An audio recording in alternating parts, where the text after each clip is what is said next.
حضرت عبداللہ بن عمر رضی اللہ عنہما سے روایت ہے کہ ایک شخص جناب رسول کریم صلی اللہ علیہ وآلہ وسلم کے خدمت اقدس میں حاضر ہوا اور عرض کیا، یا رسول اللہ صلی اللہ علیہ وآلہ وسلم، میں اپنے خادم، غلام یا نوکر کا قصور کتنی مرتبہ معاف کروں؟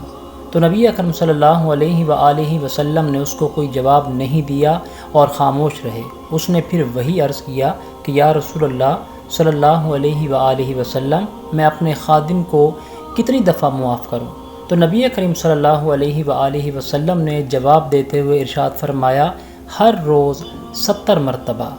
دوستو، سوال کرنے والے کا مقصد یہ تھا کہ حضرت اگر میرا خادم، غلام یا نوکر بار بار قصور کرے تو کہاں تک میں اس کو معاف کروں اور کتنی دفعہ معاف کرنے کے بعد میں اس کو سزا دوں؟ تو نبی کریم صلی اللہ علیہ وآلہ وسلم نے ارشاد فرمایا کہ بالفرض روزانہ 70 دفعہ بھی وہ قصور کرے، غلطی کرے تو تم اس کو معاف ہی کرتے رہو، اور یہ کوئی ایسی چیز نہیں کہ جس کی کوئی حد یا سزا مقرر کی جائے، بلکہ حسن اخلاق اور ترحم کا تقاضا یہ ہے کہ بالفرض اگر روزانہ وہ 70 مرتبہ بھی قصور کرے تو اس کو معاف کر دیا جائے۔ دوستو،